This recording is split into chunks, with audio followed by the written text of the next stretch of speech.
लोकसभेत बंडखोर खासदारांची बसण्याची व्यवस्था आता सत्ताधारी बाकावर करण्यात आली आहे। शिवसेना ठाकरे गटातून बाहेर पडलेले 6 खासदार शिंदे शिवसेनेत आलेत। त्यामुळे आता शिवसेनेच्या खासदारांची संख्या 13 झाली आहे। ठाकरे गटातून फुटून आलेले 6 आणि एकनाथ शिंदे यांचे 7 असे एकूण 13 खासदार आता संसदेत एकत्रित बसतील।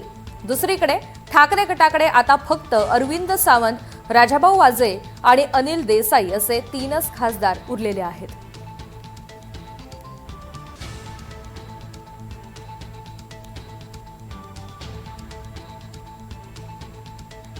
या सगळ्या संदर्भात सविस्तर माहिती जाणून घ्या। तर रामराजे शिंदे आपल्या सोबत आहेत। रामराजे, आज दिल्लीमध्ये 2 महत्त्वाच्या घडामोडी पाहायला मिळाल्यात। एक म्हणजे संसदेत पहिल्याच दिवशी गदारोळ झाला।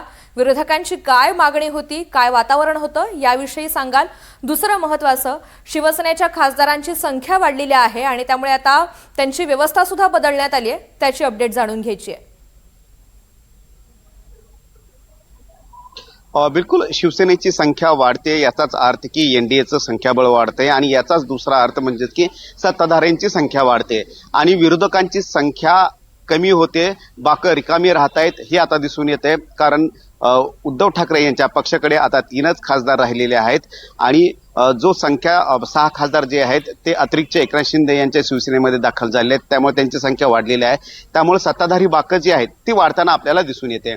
तर दुसरीकडे एकीकडे संख्याबळ वाढते, तर दुसरीकडे ज्या पद्धतीनं सकाळपासून नोटीस देण्यात आलेली आहे ती म्हणजेच की नीटच्या संदर्भामध्ये आणि शिक्षण व्यवस्थेच्या संदर्भामध्ये संपूर्ण सभागृह जे आहे ते स्थगित करून याच मुद्द्यावर चर्चा करावी अशी मागणी वारंवार काँग्रेसकडून केली जाते आणि त्यानुसार सभागृहामध्ये गदारोळ सुद्धा करण्यात आला आणि नंतर ओम बिर्ला यांनी हे सभागृह जे आहे ते दुपारी 12 पर्यंत स्थगित करण्यास केलेलं आहे आणि इथून पुढे आता सभागृह सुरळीत चालते का ते पाहावं लागणार आहे। त्यामुळे सदनाच्या आतमध्ये आणि त्याचबरोबर सदनाच्या बाहेर म्हणजेच की जंतर मंतर या ठिकाणी सुद्धा मोठ्या प्रमाणामध्ये प्रोटेस्ट जो आहे तो चालू आहे आणि जंतर मंतरचा संपूर्ण परिसर जो आहे आसपासचा तो सगळा ब्लॉक करण्यात आलेला आहे। तिथे बॅरिकेड्स लावण्यात आलेले आहेत आणि तिथले संपूर्ण नेटवर्क सुद्धा बंद करण्यात आलेला आहे। आणि एकंदरीतच हे अधिवेशन कसं वादळी ठरणार आहे याची चिन्ह किंवा याची एक झलक आजच्या पहिल्या दिवशीच आपल्याला पाहायला मिळाली।